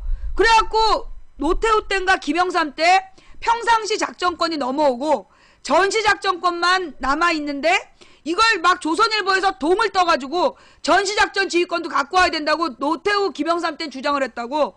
그러다가 김대중 때부터 전시작전 지휘권을 돌려받겠다 그랬더니 빨갱이 새끼라고. 주한미군을 철수시키려는 빨갱이 새끼라고 돌변을 해갖고 욕을 한 거 아니야. 원래 조선일보가 정권에 따라 거짓말을 해. 옛날에 노무현 대통령 때 노무현 대통령이 노무현 대통령이 미국산 소고기 수입한다 그럴 때 일본은 20개월인데 한국만 30개월? 그래서 한국의 검역 주권 포기하나? 그러면서 미국산 소고기에 광우병 위험원이 한국인에게 특히 취약하다고 맨날 썼어. 조선일보, 동아일보, KBS, MBC 이런 애들이. 그러다 이명박 때니까 조선일보, 동아일보가 뭐라는 줄 알아? 광우병 괴담, 광우병 공포 지나쳐. 지네들이 했던 주장인데, 지네들이 했던 주장을 정권 바뀌니까 미국산 소고기 안전하다고, 미국산 소고기로 인간 광우병에 걸릴 확률은 벼락 맞을 확률에 가깝다고. 근데 여러분 벼락 많이 맞는 거 알죠? 생각보다 벼락 피해가 많아요. 벼락 맞을 일이 없는 것처럼 얘기하는데 사실 벼락 맞는 확률이 꽤 많아. 그래서 벼락 맞지 않으려고 조치를 가르치는 거야. 조선일보가 그랬다니까. 지네가 못 믿겠지. 그래서 우리 방송에는 뭐가 있어? 증거가 있잖아. 증거. 망치부인 방이 9년 동안의 증거가 있는 방이야. 망치부인 방송에 가서 보면 무슨 얘기가 나오냐면 조중동의 두 얼굴이라는 기사가 있어요. 자드님이라는 그 당시 시청자가 올려주신 조중동의 두 얼굴 이란 글이 있어. 한나라당이 노무현 시절에는 미국산 수입 쇠고기 금수 조치를 그러니까 수입 금지 조치를 내려서 신속하고 강력한 대응 조치를 취해야 된다 라고 한나라당이 성명을 발표했었어. 근데 이명박 시절 광우병 발생 확률 버추얼 0%, 위험물질 제거한 미국 쇠고기 안전 이렇게 주장했어. 한나라당이. 그 다음에 노무현 시절 몹쓸 광우병 한국인이 만만하나 미국 영국인보다 더 취약 이렇게 얘기했던 동아일보가 이명박 시절에 미국산 노무현 시절에 이것도 미국산 늙은 쇠고기 한국만 먹는다고? 일본은 20개월, 한국은 30개월 미만 수입, 7월 쇠고기 협상 때 사육기간 더 낮춰야 라고 했던 동아일보가 이명박 시절 누구를 위해 미국소를 광우병소라 선동하나? 이렇게 얘기했다니까? 동아일보가 노무현 시절에는 몹쓸 광우병 한국인이 만만하냐? 미국 영국인보다 더 취약. 미국산 늙은 쇠고기 한국만 먹는다고? 일본은 20개월, 한국은 30개월 미만. 이번 수입 7월에 쇠고기 협상 때 사육기간 더 낮춰야 라고 얘기했던 동아일보가 이명박 시절에는 누구를 위해 미국소를 광우병소라고 선동하냐? 네가 그랬잖아. 네가. 이건 동아일보야, 조선일보 아니야. 그러면 조선일보는 어땠을까요? 노무현 시절 광우병 공포 확산 한국 안전지대 아니다. 광우병 환자 수 빙산의 일각이라고 보도했던 조선일보가 이명박 시절에는 TV 광우병 부풀리기 도를 넘었다. 이게 조중동의 실체야. 노무현 때는 광우병 공포 확산 한국 안전지대 아니다 이런 기사 쓰고 광우병 환자 수 빙산의 일각 이랬던 조선일보가 이명박 시절로 넘어오면서 TV 광우병 부풀리기 도를 넘었다. 그러면서 자기네 사옥에서는 사원 식당에서 우리는 호주산 청정호만 넣는다라고 식당에 써붙였다가 걸린 거 아니야 또. 그 다음 이게 이 조중동 그 밖에 여러 가지 글들이 있으니까 관심 있는 분들은 이 글들을 한번 찾아보시기 바라고요. 어이가 없죠. 어이가. 이렇게 앞뒤가 다른 조중동이야. 기분이 좋아? 너 뽕했지? 꼭 보면 말이에요. 요즘에 나는 이제 그런 생각이 들었어. 우리 채팅창에 와가지고 쓸데없이 야 기분 좋다 야 기분 좋다 이렇게 쓴 애들 있었잖아. 난 걔네가 누군지 몰랐어. 보니까 뽕한 거야. 히로뽕. 히로뽕하고 취해가지고 아무 때나 기분 좋다. 이 새끼 지금 조중동이 거짓말한 건데 뭐가 기분이 좋아? 네가 제정신이면 이 상황에서 기분이 좋아? 어? 아유, 내가 이놈의 뽕쟁이들 진짜. 사실 이게 관심종자한테 관심 주는 건 뽕쟁이에게 뽕 주는 거라서 내가 진짜 안 하려고 그러는데, 아니 지금 이 상황에서 네가 왜 기분이 좋아? 이럴 뻔했지? 자, 내가 뭐 특정인에게 얘기한 거 아닙니다. 히로뽕은 향정신성 금지 물약이기 때문에, 금지약품이기 때문에 함부로 맞으면 안 돼요. 예. 자, 뭔 얘기가 될 게였지? 자, 그 다음에 또 오늘 얘기는 또 이렇게 원치 않게 또 끝까지 가게 되는데요. 오늘은 딴 얘기 이제 여기까지만 하고, 이 지뢰 얘기 또 내일 이어가기로 하고, 다음 이야기, 기분 좋다 이기야. 아, 이놈의 히로뽕한 새끼들 진짜. 아니 이 새끼들은 이제 뻑하면 기분 좋다야. 이거 봐, 이게 히로뽕한 새끼들이 이렇게 널렸어. 아, 요즘에 그냥 히로뽕 얘기가 너무 많이 나와. 그죠? 요즘에 그냥 이 마약을 함부로 하는 놈들이 뉴스에 끊이질 않어. 향정신성 의약품. 예. 내가 구속돼 봤잖아. 구속돼서 보니까 그 마약에 관계된 애들은 가슴에 다른 표시를 달어. 향자를 달고 다니더라고. 그리고 살인을 한 사람들은 저기 번호판이 빨간색이야. 살인죄를 저지른 사람은 번호판이 빨간색이고, 그 다음에 마약이나 이렇게 뽕 같은 거 하고 온 애들은 여기 향자가 붙어 있어. 향이라고 써 있어. 내가 가본 사람이라서 알아. 향수기가 아니고. 나 구속됐던 거 몰라? 아, 너 오늘 처음 왔구나. 오늘 처음 와가지고 나 구속됐던 거 모르는 거구나. 그때 내가 얘기해줘야지. 내가 2012년 문재인 선거운동 하다가 잡혀 들어갔어. 뭐 허위사실 유포했다고 잡혀 들어갔는데 3개월 만에 허위사실 아니라고 그래서 풀어줬잖아. 근데 징역 6개월이래. 아니 허위사실 유포하는데 왜 6개월이냐 했더니 사실 유포했다고. 사실 유포죄로 내가 징역 6개월형 받고 나온 사람이야. 그게 내가 그때 구속돼가지고 아주 그냥 인생 공부 찐하게 하고 왔지. 또 다음 얘기로 넘어갈게요. 다음 이야기. 자, 우리 롯데 사태 날마다 지금 계속해서 저기 심각한데요. 이 롯데 불매운동이 계속 불을 붙이고 있대요. 자, 그런데 이 롯데하고 또 박정희가 연관된 거 알고 있었어요? 롯데하고 박정희하고 연관된 거 알고 있었어? 원래 롯데가 그 박정희 때 1965년에 그 1965년도부터 롯데가 컸더만. 그 이전부터 있었던 게 아니라 1965년도에 박정희의 특혜를 받아서 크기 시작한 기업이었어. 요거 한번 찾아볼까요? 예. 뭐라고 찾아야 되냐면 그 롯데 껌에서 철가루 나오자 롯데 호텔. 아이, 이게 뉴스로 안 나오네.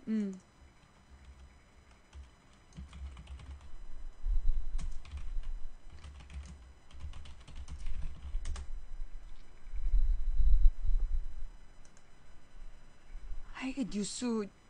잠깐만, 요거다.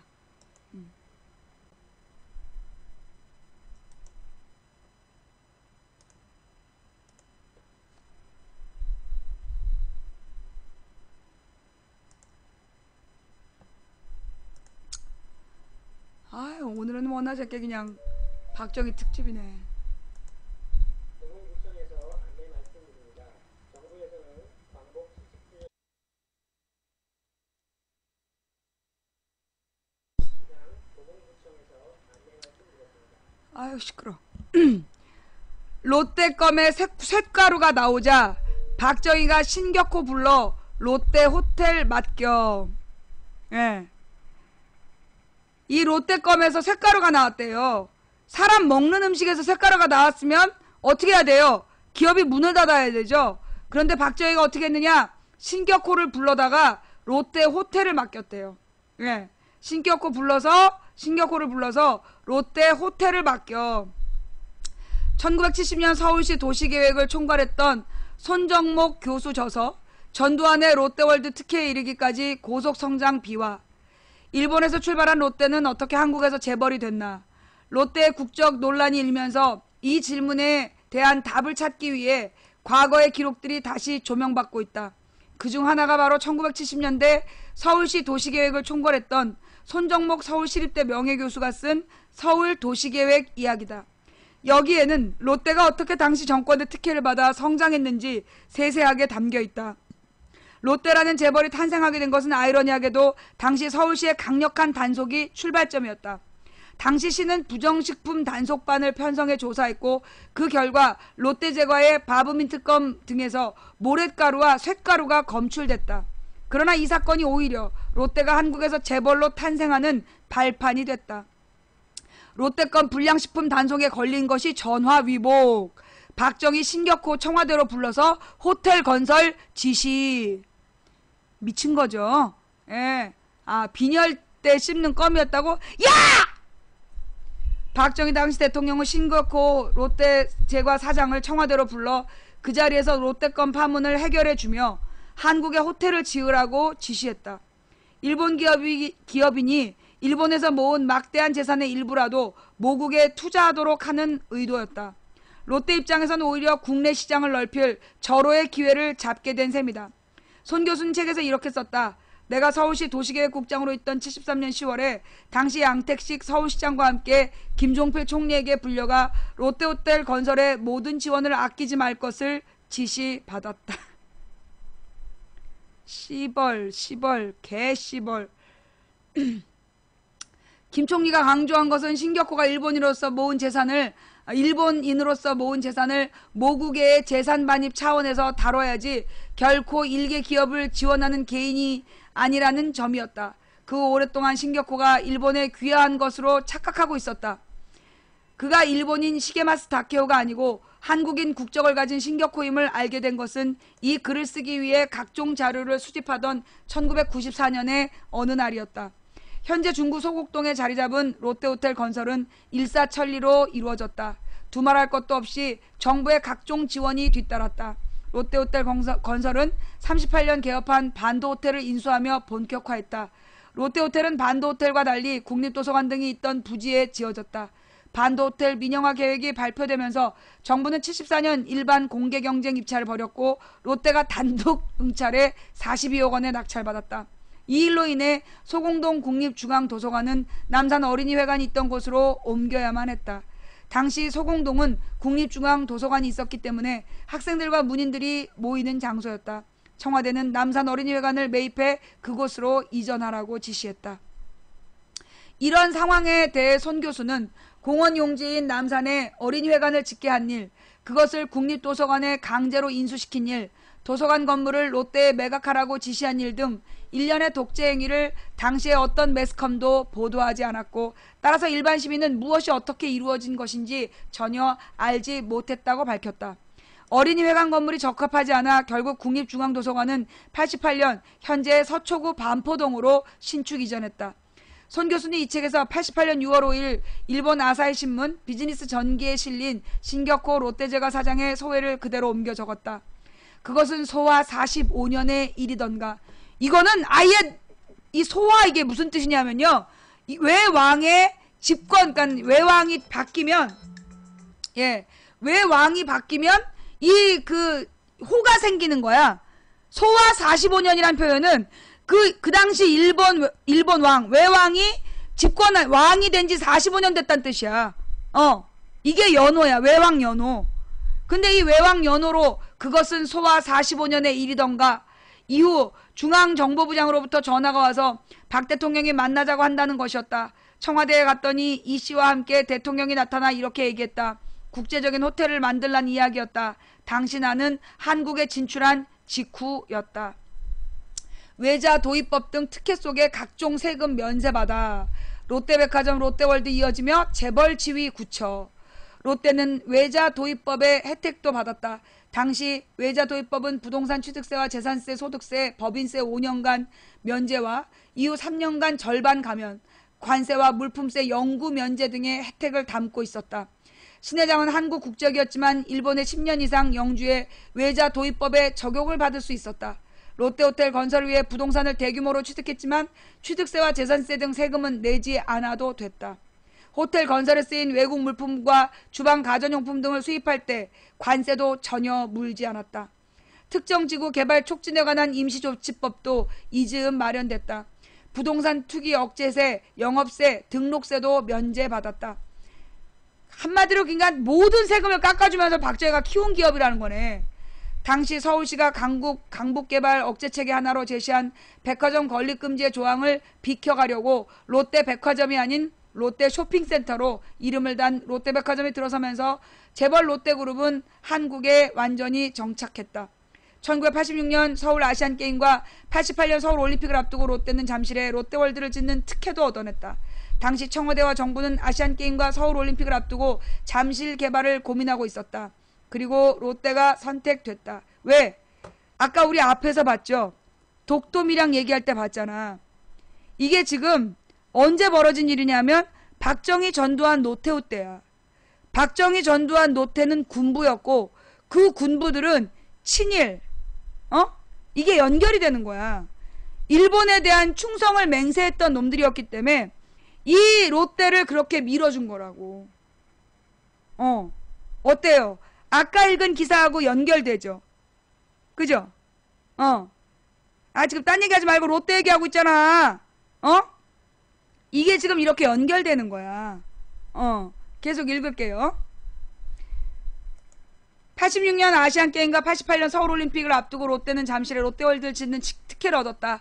당시 청와대와 정부는 아시안게임과 서울올림픽을 앞두고 잠실 개발을 고민하고 있었다. 그리고 롯데가 선택됐다. 손 교수는 책에서 이렇게 적었다. 여러 재벌 대기업들이 희망했겠지만 결국 그 개발권을 따낸 것은 롯데그룹이었다. 이미 주식회사 호텔롯데와 롯데쇼핑에 의해 관광, 숙박업과 유통업이 명백한 실적을 쌓고 있다는 장점이 있었지만 결정적인 것은 전두환 대통령과 신격호 회장과의 친분이었다. 아마 전 대통령과 가장 가까운 기업인 하나를 꼽으라면 신격호가 거명될 정도로 두 사람 사이는 각별했다. 신 회장은 제1교포란 점을 이용해 외자도입법을 활용해 재무부로부터 사업계획 승인을 신속히 받아냈다. 한 달 만에 인구, 교통영향평가, 용역 주변 지역 측량, 지하수조다도 모두 마쳤다. 롯데월드는 우리나라 건축 역사상 구청, 소방서, 시청, 건설부, 상공부, 재무부, 관세청 등 관계기관 공무원들이 모두 나서 적극적으로 지원한 전무후무한 사례로 남게 될 것이라고 손 교수는 평가했다. 그는 모든 관련 기관이 발벗고 지원하고 모든 문서가 초고속으로 처리됐다라고 밝혔다. 이게 제1 롯데월드 이야기야. 그러면 제2 롯데월드는 어땠을까요? 제2 롯데월드는 노무현 때부터 짓겠다 그랬어. 노무현 때부터 짓겠다 그랬는데 그 당시에 노무현 정부의 국방부가 반대한 거야. 왜냐하면 제2 롯데월드가 들어서게 되면 그게 서울공항, 즉 대통령이 뜨고 내리는 공항이 위험해진다. 이 그 활주로를 확보할 수 있는 각도가 안 나온다고 제2 롯데월드를 국방부가 반대를 했어. 그래서 노무현 때는 못 지은 거야. 그만큼 문제가 많은 건물 언제 일사천리로 진행됐을까요? 이명박 때. 예. 이명박 때 일사천리로 제2 롯데월드가 급속도로 진행이 돼갖고 지금 저지랄을 하고 있는 거야. 자, 이렇게 해서 오늘은 뉴스와 역사. 예. 오늘은 박정희, 그리고 친일파, 그리고 롯데에 대한 뉴스와 역사 이야기를 진행해 봤습니다. 자, 여러분 오늘 방송 어떠셨어요? 볼만하셨나요? 볼만하셨다면 추천 부탁드리고요. 재미없었으면 다음부터 오지 마세요. 자, 오늘 망치부인 방송 볼만하셨나요? 오늘 후원해주신 모든 분들께 진심으로 감사드립니다. 팬가입해주신 모든 분들께 진심으로 감사드립니다. 여러분의 후원과 팬가입이 망치부인 방송에 큰 힘이 되고 있습니다. 제가 너무 좋아하면 후원하지 못하는 시청자분들이 섭섭해 하실까봐 제가 일일이 이름 불러드리면서 감사 인사 못 드린 점 대단히 죄송합니다. 그리고 이 방송을 시청하시면서 마음에 든다고 추천해주신 3269분께 진심으로 감사드립니다. 그리고 또 처음부터 끝까지 시청해주신 여러분께 더욱더 감사를 드립니다. 그리고 각방에서 고생해주신 우리 저기 매니저님들 고생하셨습니다. 그리고 이 방송을 녹음 녹화 떠서 유튜브와 팟캐스트에 뿌려주시는 시청자 여러분께도 진심으로 감사를 드립니다. 이분들은요 사실 사명감을 가지고 저한테 뭐 아무것도 얻어먹는 거나 정말 식사 한번 사드린 적이 없는 분들이에요. 이런 분들이 정말 개인의 사명감을 가지고 이렇게 여러분들을 위해서 유튜브에 올리고 팟캐스트에 올리고 있는데요. 혹시 그분들이 올린 동영상을 보시면 꼭 수고하신다라는 감사 인사 한마디씩 남겨주시기를 부탁드립니다. 특히 팟캐스트에다가도 좋은 말들 많이 남겨주세요.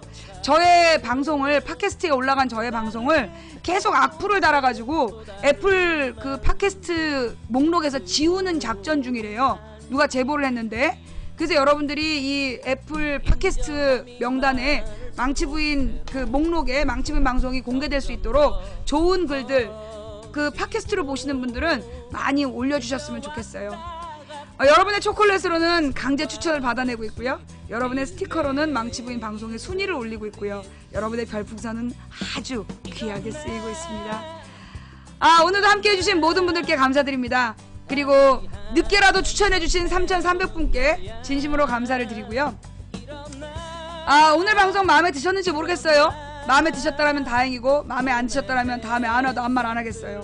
꼭 이런 애들이 있어. 이런 방송 왜 보냐? 그럼 너는 왜 봐? 이런 방송 왜 보냐? 그럼 넌 매일 오더라? 괜히 너 나한테 관심 받고 싶은 거지. 아휴, 지금으로부터 27년 전에 그렇게 내 눈에 띄고 싶어가지고 그렇게 맨 뒷자리에 앉아갖고 흥치책거리던 남자가 있었어. 지금 우리 집에서 밥하고 빨래한다? 너 그 꼬라지 되고 싶으면 나한테 그만 들이대. 이놈의 인기는 언제쯤 가라앉을래는지. 사실 오늘 경제 얘기까지 갈라는데요. 내일은 경제 이야기 할게요. 자, 오늘도 함께 해주신 모든 분들께 감사드립니다. 망치부인 방송은요, 망치부인이 혼자 떠드는 것 같지만 이 방송이 진짜 의미 있는 건 여러분들이 함께 해주시기 때문이에요. 시청자들로 인해서 빛나는 방송 망치부인 방송이었습니다. 함께 만들어주신 모든 분들께 진심으로 감사를 드리고요. 오늘 되게 중요한 내용이니까 요 내용 반복해서 많이 보시고 널리 권해주시기 바래요. 요즘에 유튜브 생방송을 못해서 대단히 죄송합니다. 제가 파트너 BJ가 돼서 유튜브 생방송을 못하는 거니까 그거 양해 부탁드리고요. 자, 그 다음에 제 방송은 언제든지 진행되고 있습니다. 관심 갖고 지켜봐 주시기 바랍니다. 그리고 생방송 보고 싶다 이런 생각 드시면 언제든 아프리카로 오세요. 플레이스토어나 앱스토어에서 아프리카 TV를 다운받으시고 그리고 아프리카로 들어오셔서 검색창에 망치부인 누르시면 24시간 망치부인의 방송을 만나실 수 있습니다. 도봉구 창동사는 불량주부 망치부인이 보내드린 생방송 망치부인의 시사수다방이었습니다. 망치부인은 1969년에 태어나서 나이 15살 때 선생님이 네 소원이 뭐냐? 네 꿈이 뭐냐라고 질문하셨을 때 저는 행복한 서민이 되고 싶어요 라고 대답을 했었습니다.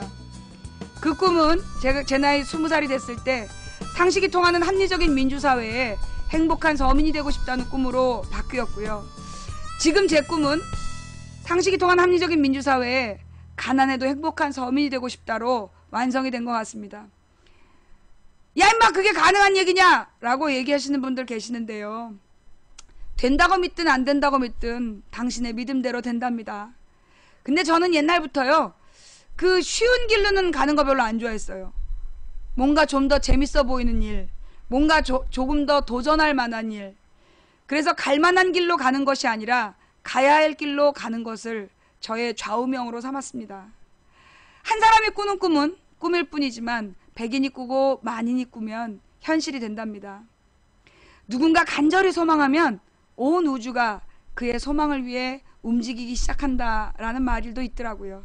오늘도 주무시기 전에 정말 상식이 통하는 합리적인 민주사회가 돼서 우리 모두가 가난해도 행복한 서민일 수 있는 그런 사회를 한 번만 1분만 꿈꾸어 주셨으면 좋겠습니다. 지금까지 망치분이었고요. 다음 방송은 내일 낮 2시.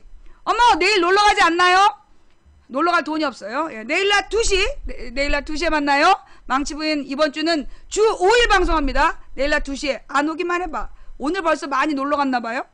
자 그래도 망치부인은 내일 방송하니까 꼭 보러 오세요. 감사합니다.